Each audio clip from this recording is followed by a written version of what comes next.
तो पुण्यात्मा परमात्मा हमें बताने आए थे कि तुम आए, मनुष्य जीवन आप जी को मिला है परमात्मा प्राप्ति के लिए और इसका कोई यूज नहीं। यदि आप ये कार्य नहीं करते हो, बाकी जो संतानोत्पत्ति, उनमें मोह ममता, उनकी परवरिश, ये तो पशु पक्षी आपसे भी ज्यादा प्यार और श्रद्धा से करते हैं। तो पशु और पक्षियों के जीवन में और आपके जीवन में कोई भिन्नता नहीं। परमेश्वर ने मनुष्य जीवन वैसे ही नहीं दिया, क्योंकि जब तक हम तत्व ज्ञान से परिचित नहीं होते, हम इसकी कीमत से, इसकी वैल्यू से परिचित नहीं है। परमेश्वर ने ये हमें शरीर दिया मनुष्य का, इसमें सद्बुद्धि दी, हाथ पैर ऐसे दिए कि हम मकान बना सकते हैं, झोंपड़ी डाल सकते हैं, गर्मी सर्दी से बच सकते हैं, समय पर खाना बनाकर खा सकते हैं, मेहनत मजदूरी करके हम अपनी रोजी रोटी कमा सकते हैं। इसके इसलिए दिया था परमात्मा ने कि ये सब सुविधा करके आप अपने एक छान डाल के, झोंपड़ी डाल के या मकान बना के, जैसे भी प्राकृतिक आपदाओं से बच सकते हो जो आपके भजन में बाधक हो सकती है। जैसे तूफान आता है, आंधी आ गई, ओले गिर गए, वर्षा आ गई, सर्दी ज्यादा होगी, गर्मी अधिक होगी, उनसे बचने के लिए एक छान डाल लो, एक मकान बना लो साधारण सा, और अपनी रोजी रोटी के लिए काम भी करो और भगवान भी भजो। पुण्यात्माओं, काल ने इस कलयुग में सारे हथकंडे अपना लिए कि ये भगवान भक्ति ना कर सके ये मनुष्य। इतनी विज्ञान की तरक्की करवा दी, ऐसे रेडियो, टेलीविजन, एफएम दिन रात चलने जा बकवास, किसी टाइम ऑन कर ले टीवी ने, जब नाच गाने शुरू पाएंगे। मोबाइलों के अंदर सारी बकवाद भर लो, सारा दिन कान का लाए रहो, दूसरे ना पता के कर रहा, कान में ला और जेब में डाल ले, सुने जा बकवाद सारा दिन। और फिर अब ये शिक्षा बना दी। अब शिक्षा इसलिए आवश्यक थी, काल ने तो बनाई है हमारे को भगवान से दूर करने के लिए, यह शिक्षा का स्तर। और परमेश्वर ने पता था कि यह शिक्षा स्तर आवेगा, शिक्षा का समय, तो मैं अपने बच्चों को अपनी पहचान बता सकूंगा, सदग्रंथों को दिखा सकूंगा। और जब आपको ज्ञान हो जाएगा, फिर आपके अंदर वो दोष नहीं रहेगा जो शिक्षा से उत्पन्न हुआ। क्या हुआ कि अब कितनी फैक्ट्रियां, कितने प्रकार के ये सरकारी कार्यालय खुल गए, इनमें जो एम्प्लॉइज हैं, कर्मचारी अधिकारी हैं, अब ये बहुत बिजी रहते हैं। आप देखो बैंक में एक कलर को समय नहीं लगा रहता है। फिर वो सारा दिन तो वहाँ डिस्टर्ब माइंड आते फिर क्या घूटी लाओगा या फिर टेलीविजन चलाओगा मनोरंजन के लिए, और फिर पढ़ कर सो जाएगा, तड़के खाकर रोटी सुबह फिर भाग लेगा। तो और पहले क्या होता था कि सब कोई भेड़ बकरियां पाला करता, कोई गऊ पाल लेता था, कोई वैसे मजदूरी कर लेता था छोटी मोटी, कोई मानसिक ऐसा काम नहीं था, ना किसी का टेंशन थी। परमात्मा टाइम पर टूक दिया करता था, भगवान पर आश्रित थे, वर्षा के लिए प्रार्थना करते रहते थे, मालिक को याद करते थे। तो भक्ति का तो समय वो था बहुत बेस्ट। और अब काल ने ये सारे हथकंडे अपना लिए। इनमें से एक शिक्षा भी है जो डिस्टर्ब करने के लिए हमें इतना ये छोटे मोटे खिलौने बना लिए, कोई जहाज बना लिया, रॉकेट बना ली, और इन्हीं से हम मान बैठे कि हम भगवान से भी सुप्रीम है। नहीं, ये भूल है जीव की। अगर 2 वर्ष वर्षा ना हो, परमात्मा दया ना करे, और जैसे पीछे हाहाकार मच गई थी, ग्लेशियन खत्म हो गया, ग्लेशियन खत्म हो गया, और पानी भी नहीं रहेगा, ये हो जाएगा, ये जो चाहे सो कर दे। अब इतनी बर्फ गिर दी, ग्लेशियन कर दी सारे का। तो हम क्यों ना उस मालिक से अर्ज करें तो सब कुछ ठीक कर दे। विज्ञान तरीके से हम कितना क्या कर सकते हैं। तो अगर 2 वर्ष वर्षा ना हो ना, ये सारे रॉकेट, ये जहाज उस एयरपोर्ट पर खड़े खड़े जंग लगाए, इनका कोई बैठनिया नहीं पावे इनमें, न ये टेलीविजन देखे, क्योंकि पेट ना भरेगा। बकवाद तो जब आवे, जब हमारे अंदर समय पर टूक मिल जाए प्राणी को। एक बार अकाल गिर गया था, एक भयंकर अकाल गिरा था, और 2 वर्ष पहले तो 1 वर्ष का अकाल बहुत होता था, तो उसमें इतनी हाहाकार मच गई कि जो दिल्ली के सेठ और राजा लोग होते थे, जो नान पुलाव खाया करते थे, उन्हें रोटी भी ना पाई, घास तोड़ तोड़ के खाए, धक्के खाते अंडे और मर गए भूखे। तो परमात्मा कहते हैं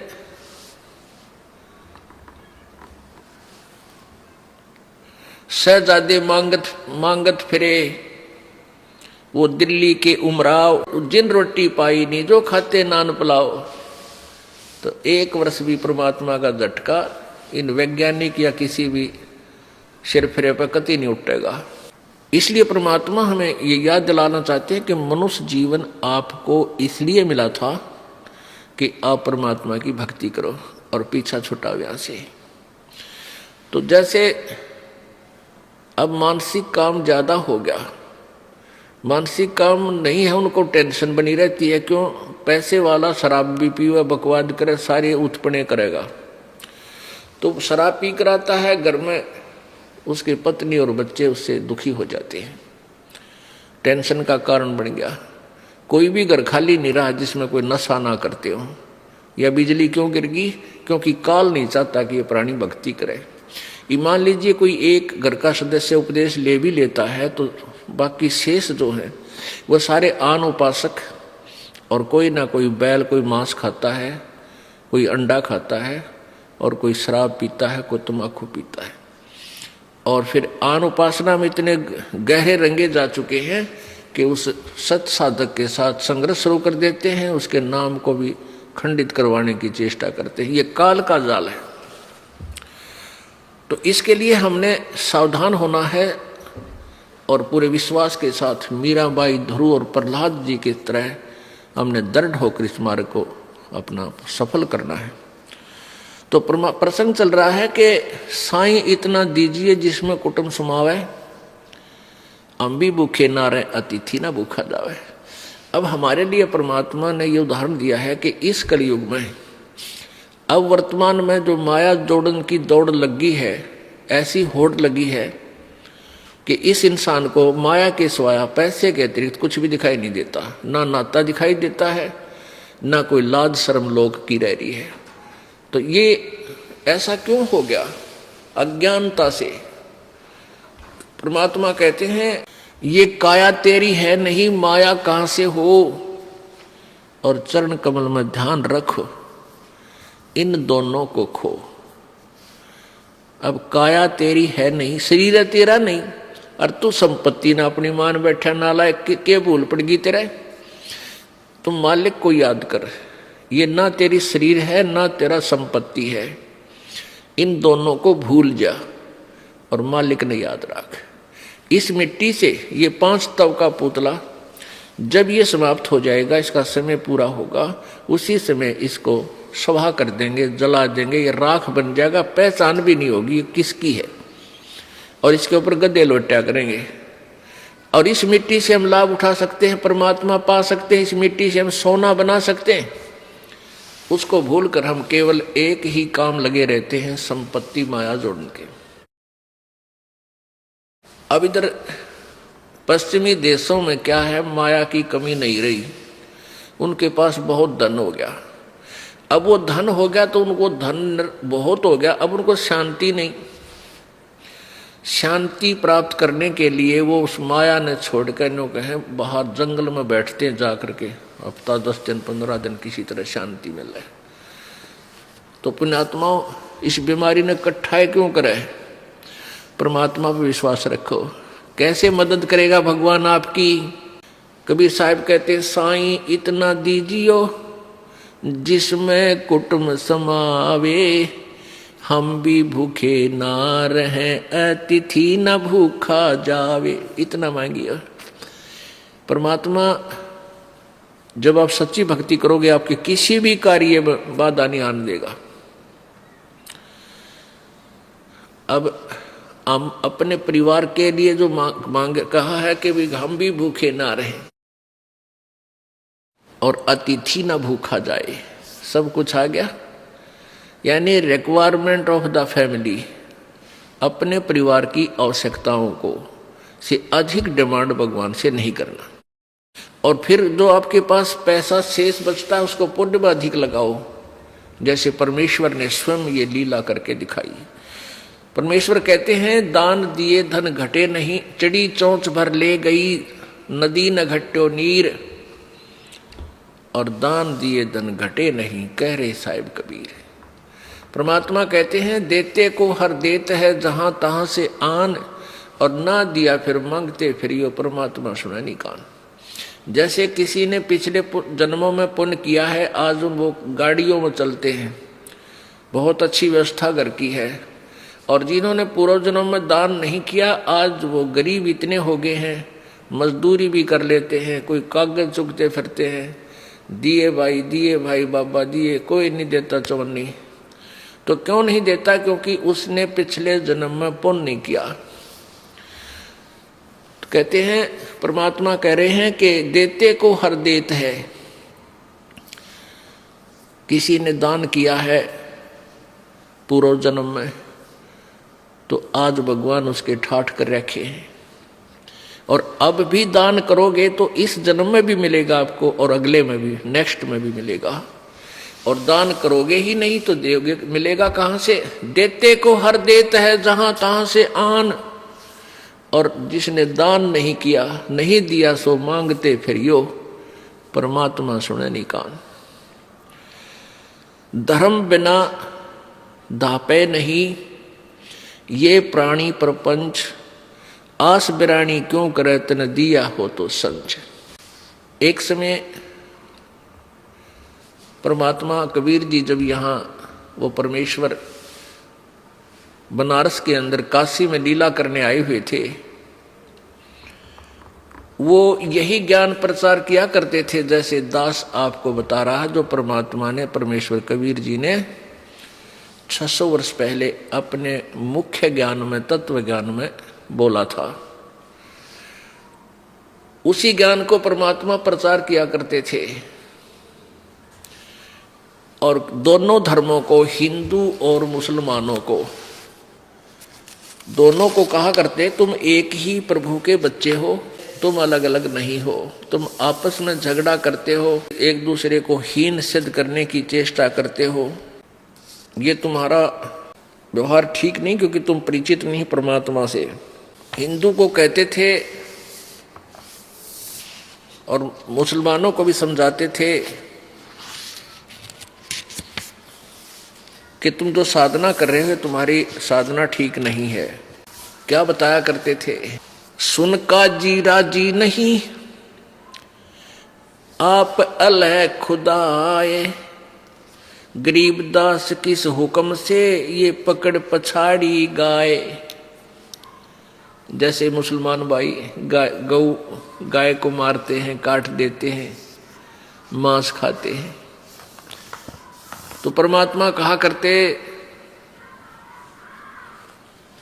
कि तुमने इस गाय को किसके आदेश से काट दिया?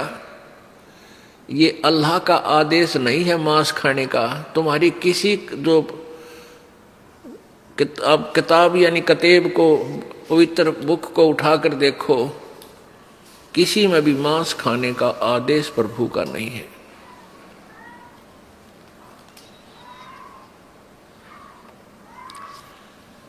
पुण्यात्मा ने तो हिंदू धर्म अपने सदग्रंथों से परिचित है, क्योंकि हमारे जो गुरु लोग थे वो शास्त्र ज्ञानहीन थे, उनको शास्त्रों का कोई पता नहीं था। वो संस्कृत अवश्य जानते थे, संस्कृत में कुछ श्लोक याद करके हमें उनके आधार से कहा करते थे कि हम वेदों और गीता जी तथा पुराणों से ही तुम्हें ज्ञान बता रहे हैं, लेकिन वो हमें वेदों और गीता और पुराणों के विपरीत ज्ञान बताया करते थे। इसी प्रकार जो मांस खाने का आदेश किसी भी परमात्मा ने नहीं दिया, इसके लिए आपको प्रमाण दिखाते हैं कि मुसलमान धर्म या ईसाई धर्म में किसी भी उत्पूर्ण परमात्मा का आदेश मांस खाने का नहीं है। आपको पवित्र बाइबल के अंदर दिखाते हैं और पवित्र बाइबल की जो वाणी है, पवित्र बाइबल का ज्ञान है, वो लगभग 50-40% पवित्र कुरान शरीफ के अंदर ज्यों का त्यों है। और इनका मानना है, मुसलमान धर्म और ईसाई धर्म वाले मानते हैं कि हमारा पूर्वज बाबा आदम था। अब बाबा आदम को, यानी जब सृष्टि रची अल्लाह ने, पवित्र बाइबल में लिखा है कि मनुष्य को, उसने कहा कि मैं मनुष्य को अपने स्वरूप के अनुसार बनाऊंगा। परमात्मा ने मनुष्य को अपने जैसा उत्पन्न किया। तो इससे एक तो ये सिद्ध हो गया कि भगवान मनुष्य जैसा है, अल्लाह मनुष्य जैसा है, साकार है। जबकि मुसलमान धर्म और ईसाई धर्म भी परमात्मा को निराकार कहते हैं, फॉर्मलेस कहते हैं, बेचून बोलते हैं। बेचून का अर्थ है निराकार और फॉर्मलेस का अर्थ भी निराकार है। और जबकि हमारे उनके सदग्रंथ बता रहे हैं वो मनुष्य जैसा है, सशरीर है और उसका नाम कबीर है। उसी उल्लेख में पवित्र बाइबल में सृष्टि उत्पत्ति ग्रंथ में लिखा है कि मनुष्य जब उत्पन्न कर दिए अल्लाह ने, पूर्ण परमात्मा ने, उसने उनको आदेश दिया कि तुम्हारे खाने के लिए छोटे छोटे बीज वाले पौधे, जैसे ये बाजरा, ज्वार, गेहूं और फलदार वृक्ष, नथिंग एल्स, और कुछ नहीं, मांस खाने का आदेश नहीं है। अब इस तरह उस परमात्मा ने 6 दिन में सृष्टि रची और 7वें दिन वो तो उसने विश्राम किया, तख्त पर चला गया। उसके बाद क्या हुआ कि इस काल ने बागडोर संभाल ली इस 21 ब्रह्मांड की। आगे उसके बाद जो आदेश यदि बाइबल में है या कुरान शरीफ में है, वो उस पूर्ण परमात्मा का आदेश नहीं है, इस काल के दूतों का, काल के फरिश्तों का आदेश है। वो हमने नहीं मानना, क्योंकि वो उसके उनके आदेश मानने से विधान टूट जाएगा प्रभु का। जैसे एक समय एक व्यक्ति का मित्र, एक दरोगा था, एक एसएचओ से दोस्ती थी एक ग्रामीण व्यक्ति की। उसने अपने मित्र दरोगा से कहा, जो उसी क्षेत्र का प्रभारी था, कि दोस्त, मेरा एक पड़ोसी है गुआंडी, साथ वाले मकान में, वो मुझे बहुत परेशान करता है, किसी प्रकार भी बाज नहीं आ रहा है, आप कुछ बताओ। उस एसएचओ ने कहा कि मार उसके लठ, माप देख लूंगा।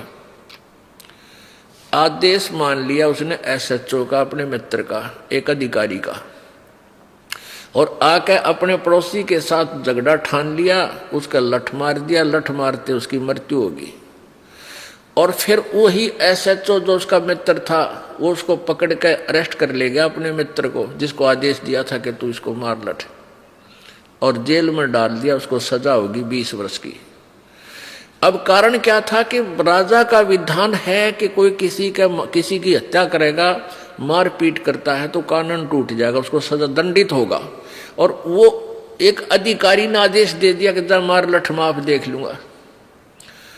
तो उसने आदेश मान लिया, अधिकारी का आदेश मान कर जो कर्म किया उससे विधान टूट गया, तो उसको दंडित होना पड़ा।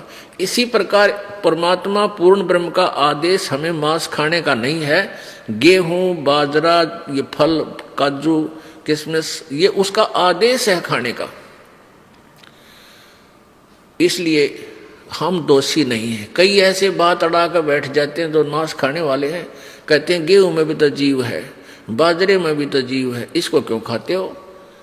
और कोई बात हुई? ये आदेश है जो मालिक का। अब जैसे यहाँ अब देश के कानून है कि भी कोई मनुष्य को की मृत्यु कर देगा तो उसको 20 वर्ष की सजा होगी, सजाए मौत भी हो सकती है।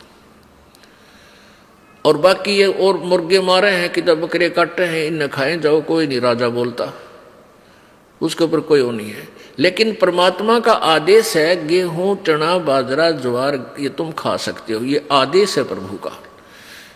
और ये जड़ जूनी के जीव हैं, तो ऐसे हमने मांस नहीं खाना क्योंकि आदेश नहीं है परमेश्वर का। और जो खाते हैं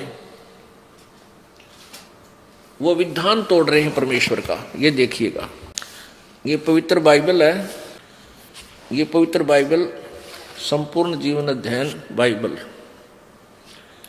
ये कहाँ से छपा है?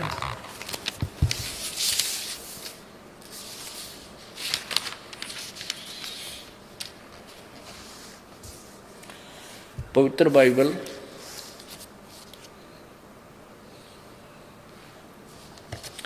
संपूर्ण जीवन अध्ययन बाइबल, प्रबंधक संपादक डेविड स्टुअर्ट, अंग्रेजी प्रधान संपादक Donald C Stamps MA MDiv, संयुक्त संपादक जय वेस्ले आदम्स PhD, संपादकीय समिति ये फुल लाइफ स्टडी बाइबल, ये मसूरी USA से छुपा है। इसमें उत्पत्ति ग्रंथ में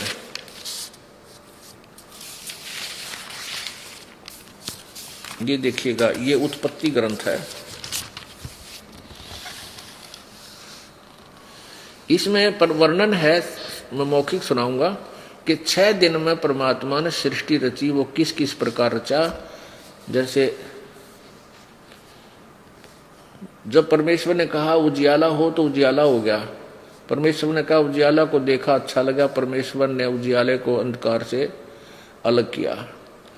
पहले परमेश्वर ने आकाश और पृथ्वी की सृष्टि की। सब तो पहले पृथ्वी बेडौल और सुनसान पड़ी थी और गहरे जल के ऊपर अंधियारा था। परमेश्वर का आत्मा जल के ऊपर मंडराता था। जब परमेश्वर ने कहा उजियाला हो तो उजियाला हो गया। तो ये पहला दिन था। फिर दूसरा दिन, फिर तीसरा दिन में कुछ और रचना की, फिर चौथा दिन। ये उत्पत्ति ग्रंथ है और 4 पृष्ठ है। अब प्रश्न नंबर 5 पे देखिएगा, ये प्रश्न नंबर 5 पे है। ये 26वां श्लोक है इसका। फिर परमेश्वर ने कहा हम मनुष्य को अपने स्वरूप के अनुसार बनाएं, अपनी समानता में बनाएं, और वे समुद्र की मछलियों और आकाश के पक्षियों और घरेलू पशुओं और सारी पृथ्वी पर और रेंगने वाले जंतुओं पर जो पृथ्वी पर रेंगते अधिकार रखे। तब परमेश्वर ने मनुष्य को अपने स्वरूप के अनुसार उत्पन्न किया। अपने ही स्वरूप के अनुसार परमेश्वर ने उसको उत्पन्न किया, नर और नारी करके उसने मनुष्यों की सृष्टि की। इसे सिद्ध हो गया परमात्मा मनुष्य जैसा है, वो पूर्ण परमात्मा। आगे लिखा गया और परमेश्वर ने उनको आशीष दी और उनसे कहा कि तुम फूलो और फलो पृथ्वी पर फैल जाओ। फिर परमेश्वर ने कहा कि सुनो, जितने बीज वाले छोटे छोटे पेड़ सारी पृथ्वी के ऊपर हैं और जितने वृक्षों में बीज वाले फल होते हैं वे सब मैंने तुमको दिए हैं, वे तुम्हारे भोजन के लिए। और कुछ भी नहीं बताया। क्या बताया है कि जितने बीज वाले छोटे छोटे पेड़ और पृथ्वी के ऊपर हैं और जितने वृक्षों में बीज वाले फल होते हैं वे सब मैंने तुमको दिए हैं, वे तुम्हारे भोजन के लिए हैं। अपने आत्मा इस तरह 6 दिन में सृष्टि रच के उस पूर्ण परमात्मा ने विश्राम किया, अपने सचखंड चला गया। उसके बाद यहाँ की बागडोर इस ज्योति निरंजन ब्रह्म ने संभाल ली। और इसके फरिश्तों ने, अगर बाइबल में आगे कुछ लिखा है कि ऐसे मांस, कुछ लिखा इसमें ऐसे इन पक्षियों का मांस खाओ, इन पशुओं का खाओ, इनका मत खाओ, ये अल्लाह का आदेश नहीं है, उस सुप्रीम कोर्ट का आदेश नहीं है, ये एक अधिकारी फरिश्ते का आदेश हमने नहीं मानना है। भूल के नहीं मानना, इसको हम दंडित हो जाएंगे। प्रभु का विधान नहीं, हमने नहीं तोड़ना इसको।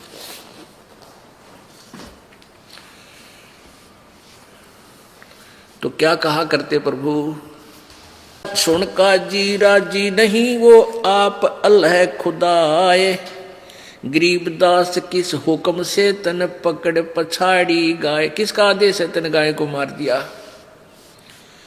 गौ हमारी मात है भाई पीवत जिसका दूध, गरीबदास का जी कुटल तन कत्ल किया औजूद। ये नालायक, या गाय तो हिंदू मुसलमान सबकी माँ है, क्योंकि जिसका दूध पीवा वो माँ होती है। और तूने किसके आदेश से ये मार डाली? एक गाय आपके परिवार को 8-9 वर्ष दूध पिलावे और 8-9 बार या ब्याह के आपको बच्चे दे के, और गई नई माताएं या गौ बच्ची बैल उत्पन्न करती है, कितना लाभ देती है। और तुम एक दिन मार के खा लेते हो, पाप करते हो। ये तुम्हारा पेट 9 वर्ष तक भरे, 10 वर्ष तक। ऐसा जुल्म क्यों कर रहे हो? पाप के भागी हो रहे, क्योंकि वो परमात्मा थे, हमारे सबके पिता थे। और पिताजी का कर्तव्य बनता है अपने बच्चों को बुराई से बचावे और अच्छाई की तरफ ले चले। गौ हमारी मात है, पीवत जिसका दूध, गरीबदास का जी कुटल कत्ल किया औजूद। गौ तुम्हारी अम्मा है, तापर छुरी नबा, गरीबदास घरत दूध को सब ही आत्म खाए। ऐसा खाना खाइए माता कह नहीं पीरी, गरीबदास दरगह सरे गल में पड़े जंजीर। अब ये परमात्मा ने तो भलाई की बात कही थी, वो काजी और मुल्ला चंगर गए और कहने लगे ये तो हमारे धर्म के विरुद्ध बोलता है। अरे अधर्म के विरुद्ध बोलते थे भगवान, धर्म के विरुद्ध नहीं बोलते थे। काजी पटक कुरान को उठ गए सिर पीटे, गरीबदास जुल्ह कही ये बाणी अकल अदीठ। जुल्हे दीन बिगारिया काजी आए फेर, गरीबदास मुल्ला मुर्ग अपनी अपनी बेर।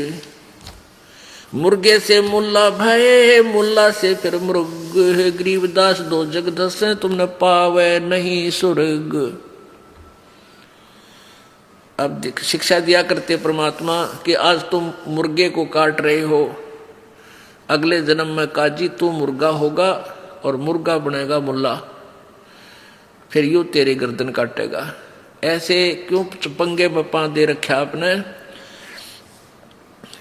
काजी कलमा पढ़त है, बच्चे फिर कुरान है, गरीबदास इस जुल्म से तेरे डूबे दोनों जिहान। एक तरफ तो तू कलमा पढ़ बकरे और मुर्गियां का जो है ना गौ का की गर्दन काटे, और फिर पवित्र पुस्तक को लेकर फिर उसने पढ़े, क्यों ड्रामा कर रहा है? ऐसा घोर पाप करके फिर पवित्रता कहाँ रही तेरे अंदर? सूर गौ में जीव एक है, गाय भखो ना सूरे। दोनों दीन दया करो तुम, मानो बचन हमारे, गरीबदास सूर गौ में एक बोलन हारे। सूर गौ में एक जीव एक है, गाय भखो ना सूरे। गरीबदास सूअर गऊ दोनों का एक नूरे। कहते हिंदू झटका मारे ही और मुस्लिम काजी करे हलाल, गरीबदास दोनों दीन का होगा हाल बेहाल। हिंदू तो यूं कहते हैं कि हम तो उसको झटके से मार देते, नो एकदम पीड़ा ना होती उसके। और मुसलमान भाई ये कहते हैं हम तो प्यार से काटते, धीरे धीरे गर्दन काटते हैं ताकि इसको दुख ना हो। अरे नालायक को अब तेरी गर्दन काटा लिया, जिस तरह का उस तरह काट देते हैं, झटके से काट देंगे। अरे जान तो गई, कटवा के देख अपनी गर्दन को अगर स्वर्ग मिलता है ऐसे। तो ये ड्रामेबाजी थी, ये भगवान का आदेश नहीं था, इनका सेल्फ मेड सिद्धांत था और वो नहीं चलेगा। वो तो मनमाना आचरण है, उससे हानि होगी, लाभ नहीं। मुल्ला से पंडित भय, पंडित से भय मूल, गरीबदास तज बैर भाव हो कि जय सुल्लम सूले। ये आपसी बैर भाव तज के आपस में सलाह कर दो, यानी प्रेम रखो। बकरी कुकड़ी खा गए, गधे गऊ गधेरा सूरे, गरीबदास उस स्वर्ग में तुमसे अल्लाह दूर। जो कुकर्म तुम कर रहे हो ना, इसे भगवान नहीं मिले, तुमसे सैकड़ों कोस दूर है भगवान। घोड़े ऊंट अटक नहीं और तीतर क्या खरगोश, गरीबदास दरगाह से अल्लाह है सो कोश। बिस्त बिस्त तुम क्या करो दो जग जर है अंच, गरीबदास इस खून से अल्लाह नहीं बंच। रब की रूप पछाड़ते खाते मोरे मोरे, गरीबदास उस नरक में है नहीं काजी को ठोरे। यानी नरक भी नारा बनाना पड़ेगा तुम्हारे लिए भगवान ने। सुन मुल्ला मरदूद तू कुफर करे दिन रात, गरीबदास हक बोलता और मारे जीव अनाथ। एक तरफ तनो का मैं सही कर रहा हूं, हक अल्लाह हक हक बोलता है, हक हक करता है, और उधर से तू इसे जुल्म कर रहा है। हक की तरह तेरा ये कार्य करो, नसीहत दूर लगी और दरगाह पड़सी न्यावे, गरीबदास काजी कहे करबे नान पुलाव। सुन मुल्ला माली अल्लाह ये फूल रूप संसार, गरीबदास गति एक सब ये पान फूल फल डारे। क्या बताते हैं कि परमात्मा का बगीचा है, इसमें चाहे कोई जीव है, छोटा चींटी है, चाहे हाथी है, चाहे मुर्गा है, बकरी गाय है, पशु पक्षी है, चाहे मानव है, चाहे देवता है। और उस माली के बाग में यदि कोई हानि करता है, चाहे छोटे पौधे को भी तोड़ता है, तो उसका जी दुख पाता है, उसको दंडित करता है। ऐसे ही प्रभु के आप जीव मारते हो, परमात्मा तुमसे खुश नहीं हो सकता। मुर्गे सिर कलंगी होती जिसमें लाल चलूले, गरीबदास उस कलंगी का कहाँ गया वो फूले। और तेरे की कहते परमात्मा ने कितनी प्यारा मुर्गा बनाया, उसके ऊपर एक कलंगी ला रखी थी, कुकू कुकू बोलिया करता घूमता फिरता था, और उसको तुमने काट के नाश कर दिया। अब तू उसको रीसेट करके दिखा दे एक बार, मान जा तू किसा अल्लाह का जो है ना उपासक है। एक समय एक व्यक्ति दो व्यक्ति मुर्गा काट के और मांस पकाने लग रहे थे डेगची में, पतीले में। एक साधु संत भक्त वहां आ गया, वो पूछने लगा, रे भक्तों क्या बना रहे हो? वो भगत वो बोले, भाई बाबा जी मुर्गा बनावे हैं। मुर्गा बना रहे हो? भाई दिखाना मुर्गा कैसे बना है, कैसा बनते हो, मुझे भी दिखा दो। उन्होंने पतीले का ढक्कन उठा दिया और उसमें वो मांस पके था, और उसके पांख पड़ी एक साइड में, वो सिर की कलंगी वो अलग पड़ी वहीं पर। तो भगत बोला, वो संत बोला, रे निकम्म्यो तुमने तो बिगाड़ दिया, यो बना के दिया, बना तो भगवान ने रखा था, यो तुमने जुल्म कर दिया, तो बिगाड़ दिया, नाश कर दिया इसका काट के। तो कहने का भाव ये है कि परमात्मा कह रहे हैं तुमने इसी प्यारी आइटम को, इसे प्यारे प्राणी को मार दिया और अपने स्वाद के लिए। अब आगे बताते हैं, काजी काट किताब कूतन जोड़ा बहुत हजूम, गरीबदास गल काटे ही फिर खाता दे दे घूम। मांस कटे घर घर बटे रूहो कई किस ठोरे, गरीबदास उधर गाँव में हो काजी बड़ी गौर। सुन काजी कलिया किया तने जाड़ स्वाद रे जिंद, गरीबदास दरगाह में पड़े गले बिच फंद। अब क्या बताते हैं, क्या खाओ तुम? बांसमती चावल पक्के गरत खांड टुकडारे, गरीबदास कर बंदगी ये कूड़े काम निवारे। कहते बासमती चावल पका ले, उसमें देसी घी और खांड डाल के और उन्हें खा, और परमात्मा की भक्ति करिए, बूढ़े काम छोड़ दे, बुरे कर्म त्याग दे। फुलके धोआ दाल डाल कर हलवा रोटी खाए, गरीबदास काजी सुन गुदा घर तने ताए। ये गुद मांस मत खा, देख फुलके बढ़िया फुलके बना, अच्छी बढ़िया दाल बना ले, और हलवा रोटी, कितने बढ़िया आइटम भगवान ने दे रखे, तू इन न छोड़कर कुकर में पैर दे, ऐसा जुल्म कर रहा है। 300 रोजे खून कर फिर तस्बीली हाथ, गरीबदास दरगह सरे बहुत करी तैं घात। गरीबदास साहिब जी परमात्मा से परिचित होने के बाद उस ज्ञान को प्रभु कबीर जी द्वारा दिए ज्ञान को बता रहे हैं कि कबीर जी ये ज्ञान समझाया करते थे अपनी प्यारी आत्माओं को, हिंदू और मुसलमानों को।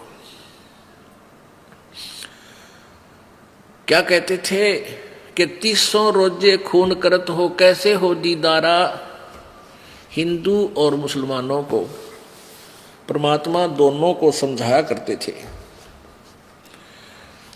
और क्या कहते थे, नहीं है दारम दारा वहां तो नहीं है दारम दारा, नहीं है दारम दारा वहां तो नहीं है दारम दारा, नहीं है दारम दारा वहां तो नहीं है दारम दारा, नहीं है दारम दारा वहां तो नहीं है दारम दारा। उस दरगाह में धर्म राय है, उस दरगाह में धर्म राय है, वो लेखा लेगा सारा वहां तो नहीं है दारम दारा, नहीं है दारम दारा वहां तो नहीं है दारम दारा। मुल्ला को के बंग सुनावे, मुल्ला को के बंग सुनावे, वो ना बैरा करतारा वहां तो नहीं है दारम दारा, नहीं है दारम दारा वहां तो नहीं है दारम दारा।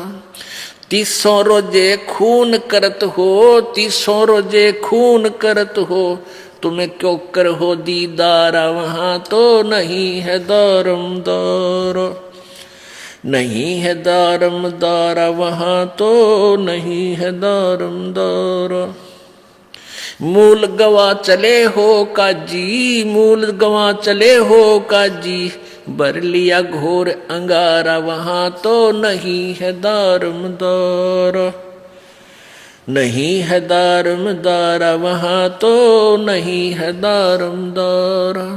बहुजल बूढ़ गए हो भाई, बहुजल डूब गए हो भाई, थारा की जगह मुंह काला वहां तो नहीं है दारम दारा, नहीं है दारम दारा वहां तो नहीं है दारम दारा। अब हिंदुओं को कहा करते थे, वेद पढ़े पर भेद न जाने, वेद पढ़े पर भेद न जाने, ये बांचे पुराण 18 वहां तो नहीं है दारम दारा, नहीं है दारम दारा वहां तो नहीं है दारम दारा।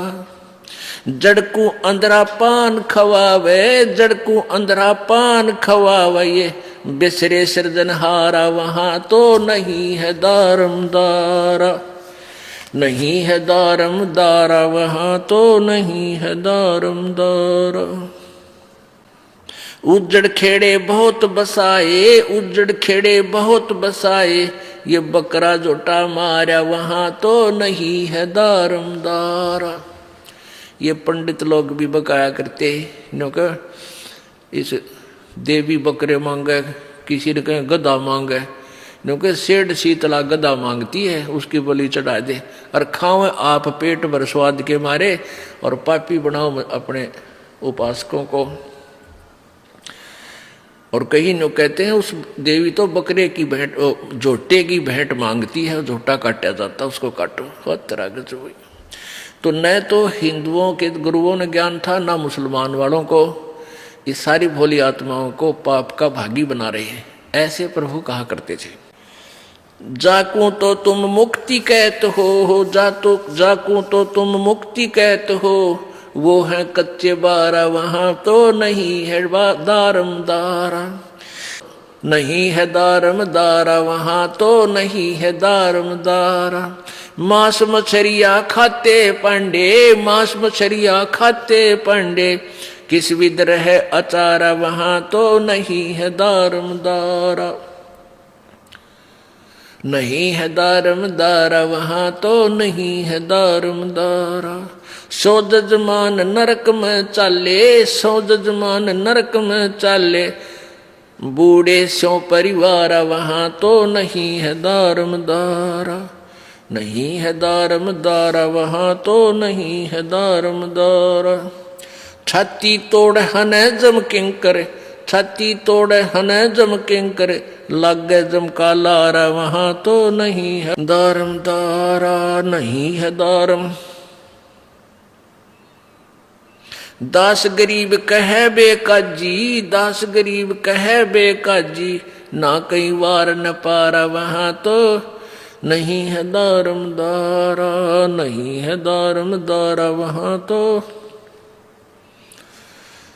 अब यहाँ क्या बताते हैं मुसलमान हिंदुओं के उन गुरुओं को, पंडितों को परमात्मा लताड़ा करते थे कि वेद पढ़े पर भेद न जान, ये बातें पुराण 18, और जड़ को अंधे ये पत्ते खुआवे, और भूल गए सृजनहारा। जैसा आपने कल देवी पुराण में पढ़ा था कि सतयुग के ब्राह्मण वेदों के पूर्ण विद्वान होते थे और वो दुर्गा की पूजा करते थे, और दुर्गा का मंदिर उसकी मूर्ति बनवा कर उसकी पूजा करते थे। अरे तेरा गजब हुई। तो यहाँ बताते हैं वेद पढ़ने पर भेद ना जाना, ये बातें पुराण 18, और जड़ को यानी पत्थर की मूर्ति का भोग लगावे और भूल गए सृजनहारा। तेरा गजब है। तो कहने का भाव ये है कि परमात्मा की इन खरी खरी बातों से परमात्मा उन दोनों धर्मों के व्यक्तियों को अपने बच्चे जानकर, अपने बच्चे जानकर, अपनी आत्मा जानकर उनको बुराई से बचाने के लिए ऐसे ये सच्चाई कहा करते थे। लेकिन वो जो पेट भर व्यक्ति थे, जो दोनों धर्मों के गुरु कहलाते थे, उन्होंने परमेश्वर जी के का विरोध करना शुरू कर दिया और जनता को भ्रमित किया कि ये कबीर जो हिंदू जो गुरु थे ब्राह्मण, वो कहने लगे ये हिंदू धर्म का दुश्मन है, देवी देवताओं की पूजा बंद करवाता है और ये बलि चढ़ाने से भी मना करता है, ये ग्यास रोजे ये व्रत रखने से भी मना करता है, इसको ऐसा करो वैसा करो। तो सब दुश्मन बना दिए परमात्मा के। इसी प्रकार मुसलमानों के काजी और पीरों मुल्लाओं ने अपने अनुयायियों को कबीर परमेश्वर का शत्रु बना दिया। इसका क्या परिणाम हुआ कि एक दिन सिकंदर लोधी दिल्ली का बादशाह वहां बनारस पहुंच गया, काशी में, क्योंकि दिल्ली का बादशाह पूरे हिंदुस्तान का सम्राट होता था और वहाँ वीर सिंह बघेला नाम का एक बघेल नाम का नरेश था जो काशी का राजा था, जो दिल्ली के बादशाह के अंतर्गत उसके अधीन होता था। तो वहाँ जब वो पहुँच गया तो काजी और मुल्लाओं को दाव लग गया कि आज तुम अपने मुसलमान बादशाह को इसकी कंप्लेंट करो, क्योंकि काशी का नरेश था वीरदेव सिंह बघेल, वो परमात्मा कबीर जी का शिष्य हो चुका था, उनकी शक्ति से परिचित और ज्ञान से परिचित हो गए। इसलिए वहाँ के सभी मुसलमान लोग ये मानते थे कि हिंदू राजा इसका शिष्य है, इसलिए ये तो कोई कार्रवाई नहीं कर रहा। आज मुसलमान अपना राजा आ गया है, इसके आगे इस कबीर की इसकी कंप्लेंट करेंगे और इसको सजा दिलवाएंगे। अब उन्होंने क्या किया, राजा के पास हजारों की संख्या में इकट्ठे होकर काशी के वो मुसलमान भाई गए।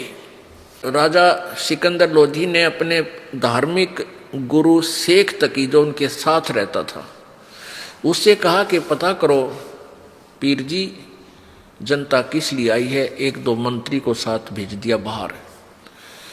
कारण का पता चला कि एक कबीर नाम का एक व्यक्ति है जो अपने धर्म का विरोध करता है, मुसलमान धर्म का, और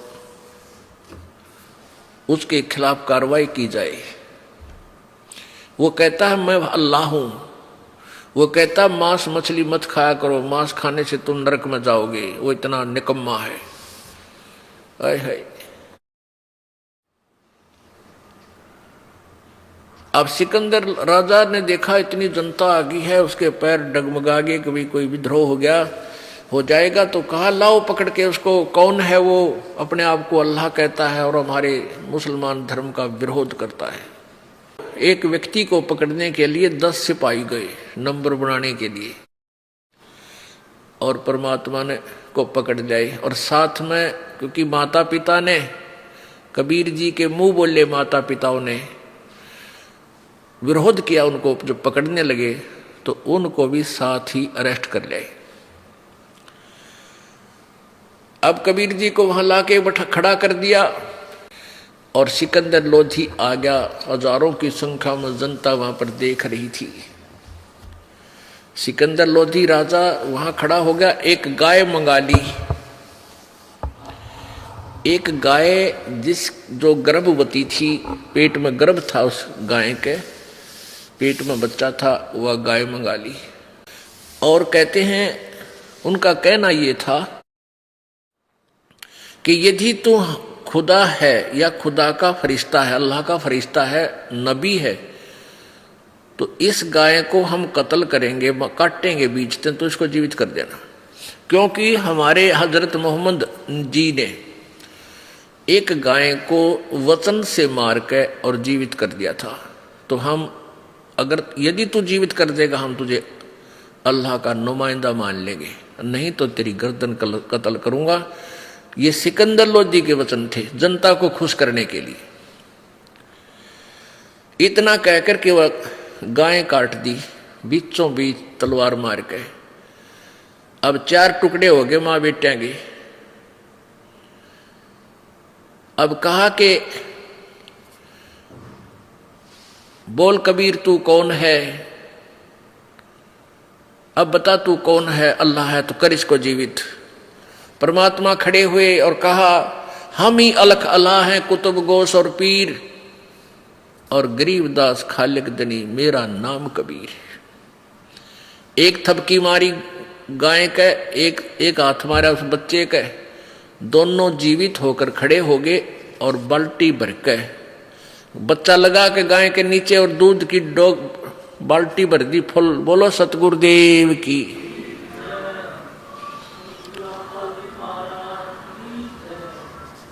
अब सारे कापे खड़े खड़े सिकंदर लोधी के भी जो है ना पसीने आ गए, क्यों तो भाई कसूता काम हो गया।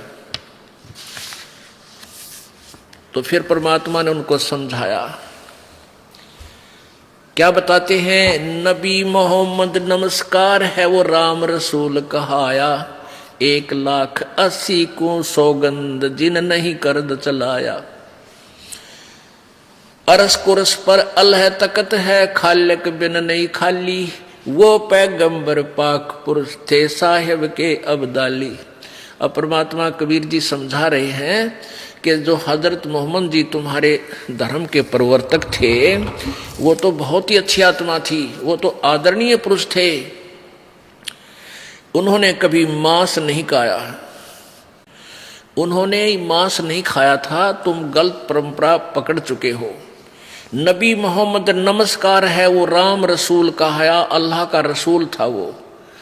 और 1,80,000 को सौगंध उनके हजरत मोहम्मद जी के उस समय 1,80,000 मुसलमान अनुयायी बने थे। कहते हैं वो इतनी पवित्र आत्मा थी, उन्होंने कभी मांस नहीं खाया। वो तो बाद में बिजली गिर गई। अब 1300-1400 वर्ष हो गए मुसलमान धर्म के उत्थान को, और इसमें तो मांस की और ये बिजली गिरनी स्वाभाविक थी। इस सिख धर्म को ज़्यादा से ज़्यादा 600-500 वर्ष हुए हैं। और इसमें किसी भी अपने सदग्रंथ में, गुरु ग्रंथ साहिब में कहीं नहीं लिखा मांस मिट्टी खाने का, शराब पीने का। और सिख धर्म में हाय हाय इतना मांस और इतनी शराब पी जाती है, शायद मुसलमान और ईसाई भी नहीं प्रयोग करते होंगे। तो ये कैसे गिर गई इतनी बिजली? और कुछ दिनों में एक पुस्तक छप जाएगी, लिखने लग जाएंगे कि फलाना अपना गुरु भी पींदा सी, वो भी खांदा सी, ये अपने घर की बना लेंगे। तो ऐसे ही 1400 वर्ष पहले की परंपरा पड़ती आई, इन्होंने स्वयं सेल्फ मेड कथा बना ली ये मांस आदि खाने की, गाय को बिस्मिल करने की। ये ऐसा नहीं था। एक समय परमात्मा कबीर जी आए, जैसे गरीबदास जी को मिले, दादू साहेब जी को मिले, नानक साहेब जी को मिले, धर्मदास साहिब जी को मिले, इसी प्रकार हजरत मोहम्मद जी को भी परमात्मा मिले थे और उनकी आत्मा को सचखंड लेकर गए थे। लेकिन यहाँ उनके बहुत से अनुयायी हो गए थे और ज्ञान पूरा ना होने से हजरत मोहम्मद जी ने वहाँ रहना स्वीकार नहीं किया, उस मार्ग को स्वीकार नहीं किया। और परमात्मा ने ये भी कहा था कि मैं पूर्ण परमात्मा हूं और आप जी को ये काल मिसगाइड कर रहा है, जो पर्दे के पीछे तो बोल रहा है, सामने क्यों नहीं आता? वो भगवान है तो। और मैं अल्लाह हूं, मैं वो कबीर अल्लाह हूं, अल्लाह अकबर हूं। पर नहीं माने हजरत मोहम्मद जी। अब क्या कहते हैं कि परमात्मा के दर्शन से कुछ देर संपर्क होने से सिद्धि आ जाती है प्राणी में। जैसे चुंबक के साथ लोहा भी कुछ समय रह जाए तो वो अस्थायी चुंबक बन जाता है, वो भी थोड़ी बहुत वस्तुओं को खींचना प्रारंभ कर देता है। इससे क्या हुआ? परमात्मा के कुछ देर संपर्क से हजरत मोहम्मद जी अस्थायी चुंबक हो गए, उसमें कुछ सिद्धि आ गई। उन सिद्धियों के आधार से उसने एक दिन एक मंत्र पढ़ा, कुरान का कोई श्लोक है, और उस एक बकरे के ऊपर एक कंकर मार दी, वैसे ही यूं करके छू मंत्र सा करके वो बकरा मर गया।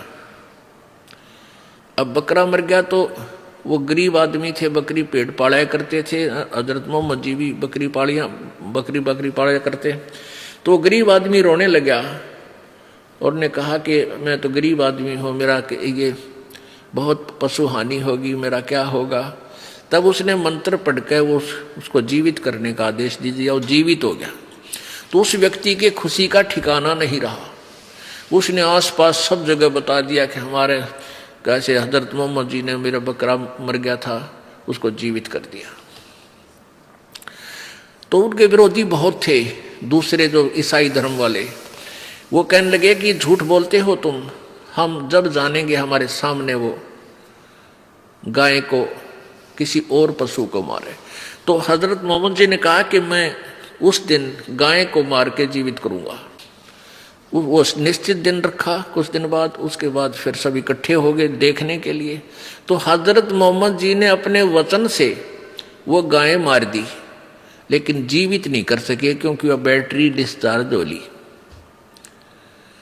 तब उन्होंने याद किया उस परमपिता अल्लाह अकबर, आज मेरी इज्जत रखिए, यदि आप ही अल्लाह हो कबीर जी, मेरी इज्जत रखो। कहते हैं तब हम मोहम्मद याद किया रे, शब्द स्वरूपी हम बेग गया रे। मुई गऊ हमने तत्काल जिवाई, तब मोहम्मद के निश्चय आई। तुम कबीर अल्लाह दरवेशा, उस मोहम्मद का फिर गया अंदेशा। परमात्मा कबीर जी कहते हैं कि फिर मोहम्मद जी ने मुझे याद किया और फिर हम गुप्त रूप में तुरंत वहां पहुंच गए। केवल हजरत मोहम्मद को दिखाई दे रहे हैं, अन्य दर्शकों को नहीं। और परमात्मा ने थपकी मार के वह गाय जीवित कर दी। अब जनता तो समझ रही है कि मोहम्मद जी ने जीवित कर दी, और हजरत मोहम्मद को पता है कि यह किसने जीवित कर दी, मेरे से जीवित नहीं हुई थी। तो क्या बताते हैं, जब हम मोहम्मद याद किया रे, शब्द स्वरूपी हम बेग गया रे। बेग माने शिखर। और मुई गऊ हम तत्काल जिवाई, वह मृतक गऊ मैंने तुरंत जीवित कर दी, कबीर जी बता रहे हैं। और तब मोहम्मद का निश्चय आई, जब विश्वास हुआ, तुम कबीर अल्लाह दरवेशा। ओहो, हे कबीर जी, आप तो परमात्मा हो और आप ही दरवेश एक संत रूप में आए हो। तब मोमन मोहम्मद का गया अंदेशा, जब उसका शंका निवारण हुआ। तो यहां परमात्मा क्या कहते हैं कि मुसलमान लोग समझते हैं कि मोहम्मद जी ने गाय मारी थी, तो कहते हैं उन्होंने गाय मारी थी तो जीवित भी कर दी थी। तुम्हारी बात बड़ी करते हैं, तुम गाय को काट देते हो, तुम जीवित करके दिखाओ गाय को, तो तुम अधिकारी नहीं हो तो उसको मार भी क्यों रहे हो। मारी गौ शब्द के तीरम, ऐसे थे मोहम्मद पीरम। शब्द फेर जवाई, हंसा राख्या मास निभाख्या, ऐसे पीर मोहम्मद बाई। वो तुम्हारे मोहम्मद तो इतने ऐसे पीर थे कि गाय को मार दी शब्द से, वो जीवित भी कर दी, उसका मांस नहीं खाया, उसकी तो जीव रक्षा भी कर दी। ऐसे थे वो पीर मोहम्मद, और तुम उसकी नकल करो और मारो बकरे काटो गाय, है तेरा गजब हो। मांस आहारी मानई, प्रत्यक राक्षस जाने। परमात्मा ये बोला करते हैं, वो खड़े खड़े सुन रहे सारे स्तंभ की तरह कि वही ये कोई परम शक्ति है। परमात्मा बोले यहीं शांत होकर सुनो सारे। मांस आहारी मानवी, प्रत्यक राक्षस जाने, ताकि संगति मत करो होए भक्ति में हानि। मांस खाए ते ढेड सब, ओह, और मद पी में सो नीच, कुल की दुर्मति पर हरक, राम कहे सो ऊंच। जैसे तुम जाति मजहब धर्म कहते हैं ये नीच जाति के हैं, वो दूसरे ऊंच जाति के हैं। कहते हैं मांस खाओ वो सारे ढेड और शराब पीवा वो नीच, चाहे किसी धर्म के हैं। राम वजह सो ऊंच,